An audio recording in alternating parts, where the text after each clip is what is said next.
नमस्कार दोस्तों, एमसीक्यू गुरुजी में आपका स्वागत है। तो आज हम देखने वाले हैं halo alkane and hello Erin के 10 मोस्ट इम्पॉर्टेंट क्वेश्चंस। तो इसी सीरीज में पहला क्वेश्चन है chlorobenzene on reaction with NaOH at 623 kelvin followed by acidic hydrolysis produces. तो आपको बताना है कि क्लोरोबेंजीन रिएक्ट करेगा NaOH के साथ में 623 केल्विन पर और उसका एसिडिक हाइड्रोलाइसिस करवाया जाए तो क्या प्रोडक्ट बनता है। तो जिसने अगर इसको पढ़ा होगा उसको ध्यान भी आ चुका होगा कि ये हमारा डाउस प्रोसेस होता है और डाउस प्रोसेस में हमारे पास जो प्रोडक्ट बनता है वो डायरेक्टली क्या बनने वाला होता है, फिनॉल। यानी क्लोरोबेंजीन से सीधे क्या बनता है, फिनॉल बनता है। देखेंगे तो फिनॉल बनेगा मतलब क्वेश्चन नंबर 1 का ए ऑप्शन बिल्कुल करेक्ट होने वाला है हमारा, फिनॉल। तो देखेंगे अगला क्वेश्चन नंबर 2 हमारा है विच of the following is most reactive towards nucleophilic substitution reaction. तो ये ऑप्शन आपके पास है, आपको ये बताना है जो हमारी न्यूक्लियोफिलिक सब्स्टिट्यूशन रिएक्शंस होती हैं उसके लिए मोस्ट रिएक्टिव जो रिएक्टेंट है वो कौन सा होना चाहिए। ये सब देखने के बाद आपको पता भी चल जाएगा। तो पॉज करके भी आप वीडियो को देख सकते हैं आराम से। तो देखो जो पहला ऑप्शन है आपको लग रहा है वो पूरा गलत है बिल्कुल। कैसे कि अगर क्लोरीन हटेगा तो प्लस किसके ऊपर आ जाएगा, बेंजीन रिंग के ऊपर आ जाएगा और वो तो बिल्कुल क्या हो जाएगा, अनस्टेबल हो जाएगा। ठीक, तो नीचे वाला क्या है, विनाइलिक बी वाला, और सी वाला क्या है, एलाइलिक। तो क्लियर आंसर हो रहा होगा आपको, सी बिल्कुल करेक्ट है। क्वेश्चन नंबर 2 का सी ऑप्शन बिल्कुल करेक्ट होने वाला है। क्यों? क्योंकि एलाइलिक है, Cl जाएगा तो CH2 के ऊपर क्या जाएगा, प्लस, और वो अपने से डबल बॉन्ड के साथ में क्या होगा, रेजोनेंस में होगा। तो क्वेश्चन नंबर 2 का सी ऑप्शन बिल्कुल करेक्ट है, Cl CH2CH double bond CH2। देखेंगे अगला क्वेश्चन नंबर 3 हमारा है the most reactive nucleophile among the following is. तो इनमें से आपको बताना है सबसे ज़्यादा रिएक्टिव न्यूक्लियोफाइल कौन सा है। ठीक है, तो रिएक्टिव न्यूक्लियोफाइल कौन सा होता है, जो सबसे कम क्या हो, स्टेरिक हिंड्रेंस वाला हो, यानी कि जिसमें सबसे कम क्या हो, स्टेरिक हिंड्रेंस हो। तो सबसे कम स्टेरिक हिंड्रेंस किस में होता है, मिथाइल ग्रुप में ही तो होगा। तो क्वेश्चन नंबर 3 का ए ऑप्शन बिल्कुल करेक्ट होने वाला है, CH3O-। देखेंगे अगला क्वेश्चन नंबर हमारा 4 है विच of the following is a primary halide. तो प्राइमरी हैलाइड कौन सा होगा इसमें, आराम से देखेंगे। आइसोप्रोपाइल क्लोराइड, क्या ये होगा, बिल्कुल भी नहीं। कई लोगों को ऐसा लगता है कि ये हो जाएगा, तो ये होगा ही नहीं।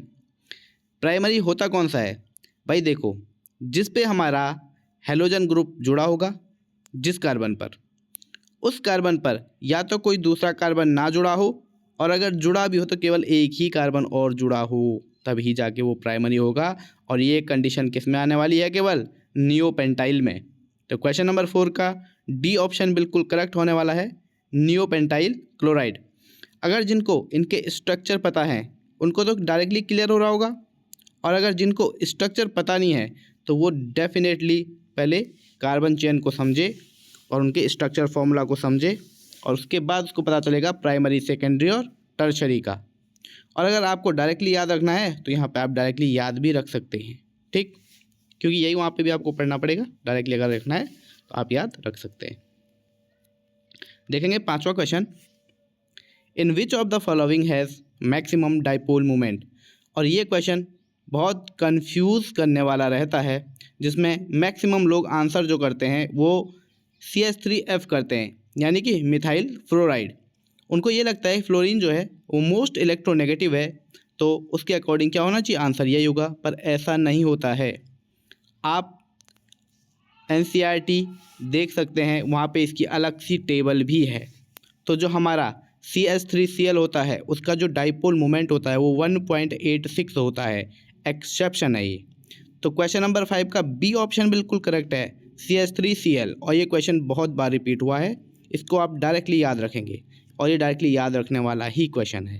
ठीक, डाइपोल मोमेंट किसका सबसे ज़्यादा होता है? मिथाइल क्लोराइड का।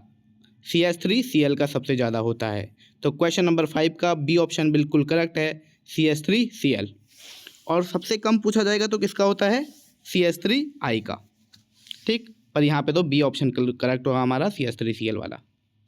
तो देखेंगे अगला क्वेश्चन, क्वेश्चन नंबर 6 हमारा है, इन डार्जन्स रिएक्शन एल्कोहल रिएक्ट्स विद। तो डार्जन्स रिएक्शन कौन सी होती है हमारी? SNI वाली। ठीक, होती है SNI, न्यूक्लियोफिलिक सब्स्टिट्यूशन इंटरनल वाली, उसमें डार्जन्स रिएक्शन आती है हमारी। तो हम एल्कोहल को रिएक्ट कराते हैं किसके साथ में? जिससे हमारा क्या बनता है? क्लोरोबेंजीन, जिसको हम एल्काइल हैलाइड भी कहते हैं। ठीक, तो ये डायरेक्ट है केवल। क्वेश्चन नंबर 6 का सी ऑप्शन बिल्कुल करेक्ट होने वाला है, SOCl2। ठीक, थायोनिल क्लोराइड कहते हैं इसको। तो क्वेश्चन नंबर 6 का सी ऑप्शन बिल्कुल करेक्ट है, SOCl2। ठीक है, और ये जो रिएक्शन है क्यों फेमस है? क्योंकि ये जो हमारा होता है एल्काइल क्लोराइड बनता है, उसकी सबसे अच्छी यील्ड देता है, इसीलिए डार्जन्स रिएक्शन को बहुत प्रेफर किया जाता है। साथ में SO2 और HCl गैस बाहर निकल जाती है और हमारा एल्काइल क्लोराइड जो है वो अलग बन जाता है। ठीक, तो क्वेश्चन नंबर 6 का सी ऑप्शन बिल्कुल करेक्ट है, SOCl2। देखेंगे अगला question, question number 7, which reactant is most favourable for SN2 reaction. ठीक, तो SN2 के लिए आपको बताना है कि मोस्ट फेवरेबल कौन सा होता है। भाई डायरेक्टली क्लियर है यहाँ पे, देखो SN1 जो होती है उसके लिए 3 डिग्री वाला, भाई 3 डिग्री कार्बोकैटायन बनेगा ना, तो वो सबसे ज़्यादा है। यहाँ क्या बनना चाहिए? भाई यहाँ कुछ नहीं बनना चाहिए, यहाँ ट्रांजिशन स्टेट बनती है SN2 में। ठीक हो गया, तो हमें प्राइमरी होगा तो सबसे बेस्ट है। ठीक, तो क्वेश्चन नंबर 7 का बी ऑप्शन बिल्कुल करेक्ट होने वाला है, CH3Br। ठीक है, SN2 पूछा गया है, ये ध्यान रखना। SN1 अगर रहता तो कौन सा आंसर सही हो जाता? फिर तो सी सही होता, लेकिन यहाँ पे SN2 पूछा गया है तो मोस्ट फेवरेबल 1 डिग्री वाला होगा। तो क्वेश्चन नंबर 7 का बी ऑप्शन बिल्कुल करेक्ट है, CH3Br। देखेंगे अगला क्वेश्चन, तो क्वेश्चन नंबर 8 हमारे पास है, which one is optically active compound. तो इनमें से आपको बताना है कौन सा ऑप्टिकली एक्टिव है। तो सारे आप एक बार स्ट्रक्चर बना लेंगे, जितने आपके पास ये ऑप्शन दिए हैं वहाँ से भी आपको क्लियर हो जाएगा कि ऑप्टिकली एक्टिव कौन सा होगा। आपको तो सिर्फ क्या चेक करना है, कायरल कार्बन। और कायरल कार्बन क्या होता है? जिस पे कि चारों डिफरेंट ग्रुप जुड़े होंगे, तो वो आपको मिलेगा ब्यूटेन टू ऑल में। तो क्वेश्चन नंबर 8 का डी ऑप्शन बिल्कुल करेक्ट है, ब्यूटेन टू ऑल। तो देखेंगे अगला क्वेश्चन, क्वेश्चन नंबर 9 हमारे पास है, when an optically active compound undergoes SN1 reaction then which configuration is occurs. तो ये तो आपने काफ़ी बार पढ़ चुके होंगे, SN1 SN2 रिएक्शन हम तो अलग ही पढ़ते हैं, बिल्कुल एक टॉपिक बना के ही, कम से कम 2-3 दिन यही सब चलता है। तो ये बात खैर मैक्सिमम लोगों को पता भी होगी, तो मैं दोबारा इस बात को रिपीट कर रहा हूँ, अच्छे से सुन लेना आंसर बताने से पहले, कि SN1 में अगर ऑप्टिकली एक्टिव नहीं होता है तब रिटेंशन होता है, और SN2 में इन्वर्जन होता है। लेकिन SN1 में जब ऑप्टिकली एक्टिव कंपाउंड आ जाए तब रेसिमाइजेशन हो जाता है। तो यहाँ पर क्वेश्चन नंबर 9 का जो आंसर है वो सी हो जाएगा, रेसिमाइजेशन।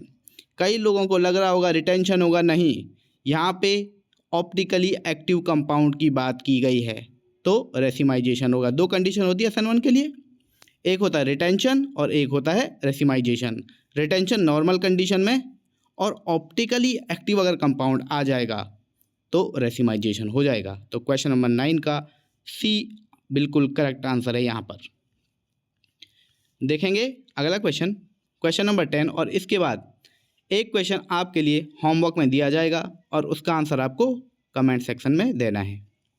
तो देखेंगे 10वां question, which one is not electrophile.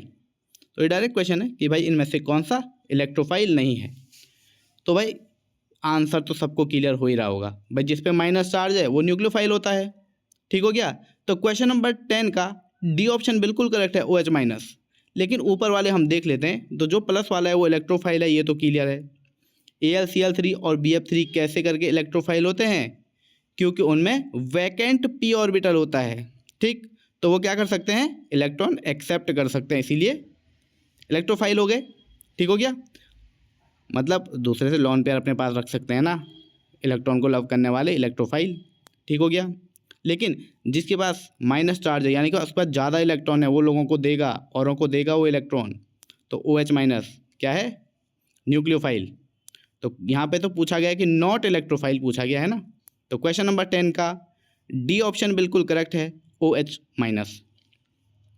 देखेंगे होमवर्क वाला लास्ट क्वेश्चन, आराम से आप लोग पढ़ लेना इस क्वेश्चन को।